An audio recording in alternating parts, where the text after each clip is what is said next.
വിച്ചുവിൻ്റെ കൂടെയാണ് ആമിയും ദേവിയും വർഷയും ഡ്രസ്സ് എടുക്കാനായി പോയത്. സിറ്റിയിലെ തന്നെ ഏറ്റവും നല്ല ഷോപ്പിൽ അവർ കയറി. ആമി ചേച്ചി, ഈ സാരി ഇഷ്ടായോ? വലിയ കുഴപ്പമില്ല. എന്തായാലും വിച്ചുവേട്ടനോട് ചോദിക്കാം. ഏട്ടനല്ലേ നിന്റെ അമ്മയുടെ പെറ്റ്.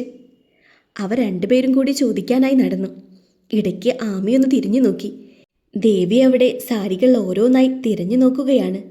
വിച്ചു കുറച്ചു മാറി ഒരു ചെയറിലായി ഇരുന്ന് ഫോൺ നോക്കുകയായിരുന്നു. അവരവിടേക്ക് ചെന്നു. ചേച്ചി, ഒന്ന് നിന്നേ. വർഷ ഒന്ന് നിന്നുകൊണ്ട് ആമിയുടെ കയ്യിൽ പിടിച്ച് അവളെയും നിർത്തി. അവർ നോക്കുന്നിടത്തേക്ക് ആമിയും നോക്കി. സുന്ദരിയായ ഒരു പെണ്ണും ഒരാണും കൂടി നിന്ന് വസ്ത്രങ്ങൾ നോക്കുന്നു. എന്താ മോളെ, എന്ത് പറ്റി? നിന്റെ മുഖമാകെ മാറിയല്ലോ. ചേച്ചി, അതാണ് ആ പിശാശ്. ഏത് പിശാശ്? വർണ്ണ ചേച്ചി. വിച്ചുവേട്ടൻ പണ്ട് സ്നേഹിച്ചിരുന്നില്ലേ ആ പെൺകുട്ടി. അവളുടെ ആങ്ങളെയാണോ കൂടെയുള്ളത്? അവൾ ഒറ്റ മോളാ. ആ കൂടെയുള്ളത് ഭർത്താവാണ്. കല്യാണമൊക്കെ കഴിഞ്ഞതാണോ ആളുടെ?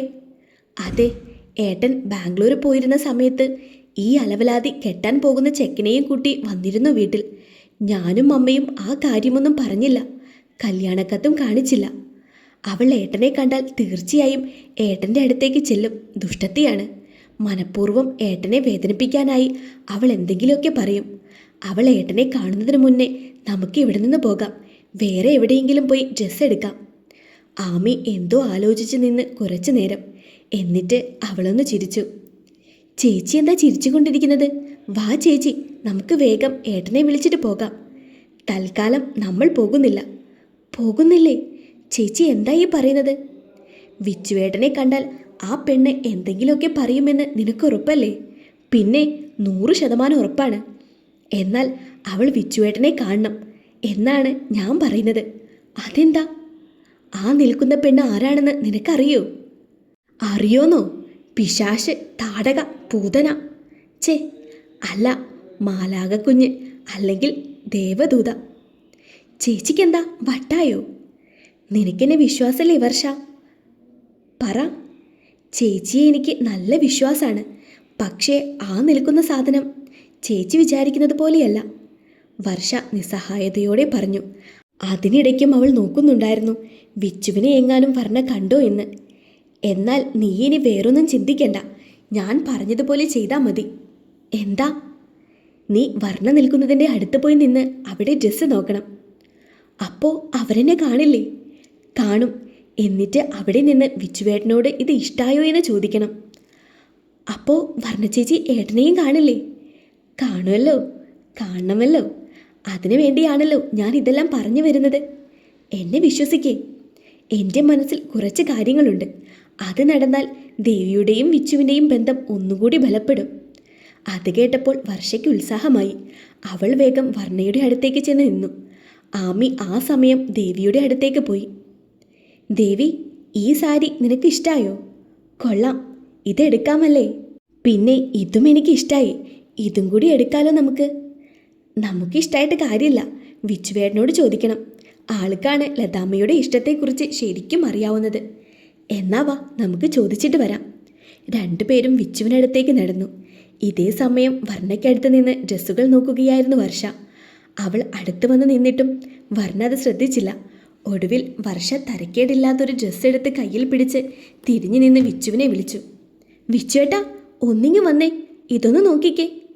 വർഷ വിളിച്ചതും വിച്ചു അടുത്തേക്ക് വന്നു. വർണ്ണ അത് കണ്ടു. ഈ ഡ്രസ്സ് എങ്ങനെയുണ്ട്?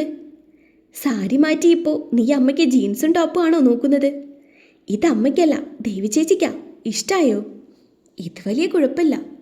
വിവേക്? പരിചയമുള്ള ആ ശബ്ദം കേട്ട് വിച്ചു തിരിഞ്ഞു നോക്കി. മുന്നിൽ വർണ്ണയെ കണ്ട് അവനൊന്ന് പകച്ചു. ഹായ് വിവേക്, താനെന്താ ഇവിടെ? ഓ, ടെക്സ്റ്റൈൽ ഷോപ്പിൽ ഡ്രസ്സ് എടുക്കാനല്ലാതെ വേറെ എന്തിനു വരാനാ അല്ലേ? ഞങ്ങളും ഡ്രസ്സ് എടുക്കാൻ വേണ്ടി വന്നതാ. ഓ സോറി, പരിചയപ്പെടുത്താൻ മറന്നു. This is my husband Sooraj.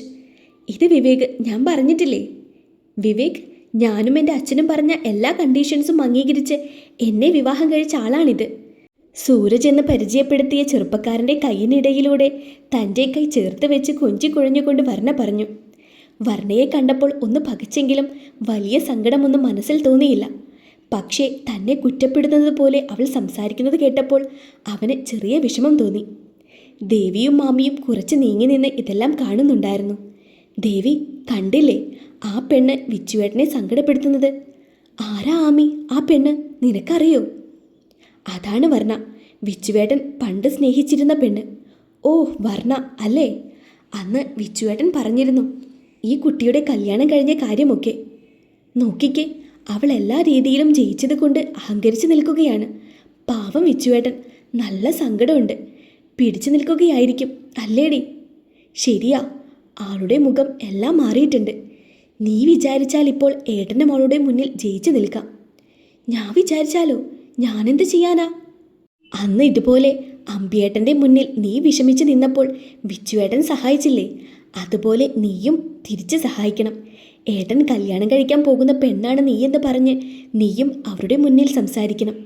അയ്യോ ഞാനോ? എനിക്ക് പേടിയാ. നീ ചെല്ലുന്നേ. അത് പിന്നെ എന്നെ അവർക്കറിയാം. ഒരു തവണ ഇതുപോലെ വിച്ചുവേട്ടൻ്റെ പെങ്ങളാണെന്ന് പറഞ്ഞ് ഞാനും വർഷയും കൂടി അവളോട് സംസാരിച്ചിട്ടുണ്ട്. ആമി വായിൽ വന്നൊരു കള്ളം വിളിച്ചു പറഞ്ഞു. പക്ഷേ ഞാൻ... പ്ലീസ് ദേവി, ഒന്നില്ലെങ്കിലും നിന്നെ എല്ലാവരുടെയും മുന്നിൽ നാണക്കേടിൽ നിന്ന് രക്ഷിച്ച ആളല്ലേ? അതിന് തിരിച്ച് നന്ദി കാട്ടാനുള്ള സമയമാണെന്ന് കരുതിയാൽ മതി. ഒന്ന് ചെല്ല് മോളെ പ്ലീസ്. ദേവി ഒന്ന് ആലോചിച്ചു നിന്നു. പിന്നെ എന്തോ തീരുമാനിച്ചതുപോലെ ആമിയുടെ കയ്യിൽ നിന്നും 2 സാരിയും വാങ്ങി വിച്ചുവിൻ്റെ അടുത്തേക്ക് പോയി. ആമിയും അവൾക്ക് പുറകെ നടന്നു. വിച്ചുവേട്ടാ, ഇതിലേത് സാരിയാണ് നമ്മുടെ അമ്മയ്ക്ക് ചേരുന്നത്? അങ്ങനെ ചോദിച്ചുകൊണ്ട് വിച്ചുവിനടുത്തേക്കായി വന്നു നിന്നു ദേവി. വിച്ചുവിൻ്റെ മുഖത്തേക്ക് നോക്കുന്ന അവളുടെ കണ്ണുകളിൽ ഒരു പ്രത്യേക തിളക്കവും മുഖത്ത് നല്ല ചിരിയും ഉണ്ടായിരുന്നു. വർണ്ണയും അവളെ സൂക്ഷിച്ചു നോക്കി. മുന്നിൽ നിൽക്കുന്നവരെ പാടെ അവഗണിച്ചുകൊണ്ട് അവൾ തുടർന്നു. ഈ കളറായിരിക്കുമല്ലേ അമ്മയ്ക്ക് കൂടുതൽ ചേരുന്നത്? 2 എണ്ണം ഞാൻ സെലക്ട് ചെയ്തിട്ടുണ്ട്. ഏട്ടൻ പറയുന്നത് ഞാൻ എടുക്കും. പ്രത്യേക താളത്തിൽ ദേവി അത് പറഞ്ഞപ്പോൾ വിച്ചു ഒന്ന് ഞെട്ടി. വർഷ ആമിയെ നോക്കി. ചിരി അടക്കിപ്പിടിച്ച് ആമി വർഷയെ നോക്കി ഒരു കണ്ണിറുക്കി കാണിച്ചു. വിവേക്, ആരാ ഈ പെൺകുട്ടി? അത്ര ഇഷ്ടപ്പെടാത്തതുപോലെ വർണ്ണ ചോദിച്ചു. ഞാനാണോ? ഞാൻ ദേവിക മേനോൻ. വിച്ചുവേട്ടൻ കല്യാണം കഴിക്കാൻ പോകുന്ന പെൺകുട്ടിയാ. വളരെ നാണത്തോടെ ദേവി അത് പറഞ്ഞു. വിച്ചു അവളെ കണ്ണും മിഴിച്ചു നോക്കി. വാട്ട്? കേൾക്കാൻ പാടില്ലാത്തത് എന്തോ കേട്ടതുപോലെ വർണ്ണ ഉച്ചത്തിൽ ചോദിച്ചു. ഞങ്ങളുടെ കല്യാണമാ അടുത്ത മാസം അല്ലേ? നാണം ഒട്ടും കുറയ്ക്കാതെ ഒന്ന് നീങ്ങി നിന്നുകൊണ്ട് അവനെ നോക്കി അവൾ ചോദിച്ചു. ആ ആ അതെ. അവൻ എങ്ങനെയോ പറഞ്ഞൊപ്പിച്ചു. വിച്ചുവേട്ടൻ്റെ അമ്മയുടെ ബർത്ത്ഡേ ആണ് അടുത്ത മാസം. സോറി, ഞങ്ങളുടെ അമ്മയുടെ. അങ്ങനെ പറയുന്നതാ എനിക്കിഷ്ടം. ഞാൻ കൂടി വന്ന് സാരി സെലക്ട് ചെയ്യണമെന്ന് ഏട്ടന് ഒരേ നിർബന്ധം. ദേവിയുടെ തകർത്തുള്ള അഭിനയം കണ്ട് വർഷയും മാമിയും വരെ കണ്ണുമിഴിച്ച് നിന്നുപോയി. വിവേകിൻ്റെ കല്യാണമാണെന്ന് ആരും പറഞ്ഞ് ഞാൻ അറിഞ്ഞില്ലല്ലോ. ആദ്യം സംസാരിച്ചപ്പോൾ ഉണ്ടായ ഗാംഭീര്യം ഒന്നും വർണ്ണയുടെ ശബ്ദത്തിൽ പിന്നീടുണ്ടായില്ല. ഞാനും ഏട്ടനും തമ്മിൽ ഇഷ്ടത്തിലായിട്ട് 1 വർഷത്തോളമായി. ആരും അറിയാതെ ഒളിച്ചു വെച്ചിരിക്കുകയായിരുന്നു. വർഷയ്ക്ക് മാത്രമേ അറിയുണ്ടായിരുന്നുള്ളൂ. ഞാൻ പഠിച്ചുകൊണ്ടിരിക്കുകയായിരുന്നു. അതുകൊണ്ട് പഠിപ്പ് കഴിഞ്ഞിട്ട് മതി കല്യാണമെന്ന് ഏട്ടന് ഒരേ നിർബന്ധം. അതും കൂടി കേട്ടപ്പോൾ വർണ്ണയുടെ പിടിവിട്ടു തുടങ്ങി. എന്നാ ശരി, ഞങ്ങൾ പോട്ടെ. അവൾ പോകാനായി ധൃതി കൂട്ടി. അല്ല, ഡ്രസ്സൊന്നും സെലക്ട് ചെയ്തില്ലേ? ഒന്നും ഇഷ്ടായില്ല. കൂടുതൽ ഒന്നും പറയാൻ ഇടകൊടുക്കാതെ അവൾ തിരിഞ്ഞു നടന്നു. അവൾ കുറച്ചങ്ങ് ദൂരെ നടന്നു നീങ്ങിയതും പെണ്ണുങ്ങൾ 3 പേരും കൂടി കൂട്ടച്ചിരിയായി. എന്താ ഇപ്പോൾ ഇവിടെ നടന്നത്? ഒന്നും മനസ്സിലാവാത്തതുപോലെ വിച്ചു 3 പേരെയും മാറി മാറി നോക്കി. ഒന്നുമില്ല വിച്ചുവേട്ടാ, കുറച്ചുനാൾ മുൻപ് ദേവിയൊരു പ്രശ്നത്തിൽപ്പെട്ടപ്പോൾ ഏട്ടൻ സഹായിച്ചില്ലേ? ഇപ്പോൾ ഒരു അവസരം വന്നപ്പോൾ അവൾ തിരിച്ച് സഹായിച്ചു. അത്രയും വിചാരിച്ചാൽ മതി. ആമി നിസാരമട്ടിൽ പറഞ്ഞു. എന്നാലും എൻ്റെ ദേവി, തൻ്റെ ഒരു പെർഫോമൻസ് ഞാൻ ശരിക്കും ഞെട്ടിപ്പോയി. തൻ്റെ ഉള്ളിൽ ഇത്രയും വലിയൊരു സംഭവമുണ്ടെന്ന് ഞാൻ ഇപ്പോഴാണ് അറിഞ്ഞത്. കുറച്ചു നേരം മുൻപ് നടന്നതിൻ്റെ ഞെട്ടൽ വിട്ടുമാറാതെ വിച്ചു പറഞ്ഞു. ദേവി ചമ്മലോടെ ചിരിച്ചു. അത് ശരിയാ, ഞങ്ങളുടെ വരെ കണ്ണ് തള്ളിപ്പോയി. വർഷയും മാമിയും അത് അംഗീകരിക്കുന്നത് പോലെ ഒരുമിച്ച് പറഞ്ഞു. അത് കൊള്ളാലോ, നീയല്ലേ എന്നോട് പറഞ്ഞത് പോയി സംസാരിക്കാൻ, എന്നിട്ടിപ്പോൾ? അത് ശരിയാ, പക്ഷേ നീ ഇങ്ങനെ അങ്ങ് അഭിനയിച്ച് തകർക്കുമെന്ന് ഞാൻ അറിഞ്ഞില്ല. ആ പിന്നെ ദർശൻ വിളിച്ചിരുന്നു. നമ്മൾ ഡ്രസ്സൊക്കെ എടുത്തു കഴിഞ്ഞെങ്കിൽ വിളിക്കാൻ പറഞ്ഞു. ഒന്നിച്ചാവാം ലഞ്ചെന്ന് പറഞ്ഞിട്ടുണ്ട് അവൻ. ഞാനും ദേവിയും ഓരോന്ന് എടുത്തിട്ടുണ്ട്. ഇതിലേതാണ് നിങ്ങൾ എടുക്കുന്നതെന്ന് നോക്കിയാൽ മതി. ദേവിയുടെ കയ്യിലിരുന്ന സാരി വിച്ചുവിന് കാട്ടിക്കൊണ്ട് ആമി പറഞ്ഞു. വിച്ചു അതിൽ നിന്നും ഒന്ന് തിരഞ്ഞെടുത്തു. പിന്നീട് അവർ ദർശനെ വിളിച്ചു ഭക്ഷണം കഴിക്കാനുള്ള ഹോട്ടലിലേക്ക് പോയി. അവർ ഹോട്ടലിലെ ഭക്ഷണമൊക്കെ ഓർഡർ ചെയ്തിരിക്കുമ്പോഴാണ് ദർശൻ അകത്തേക്ക് വന്നത്. ദർശനൊപ്പമുള്ള ആളെ കണ്ടതും ആമിയുടെ മുഖമെല്ലാം മാറി.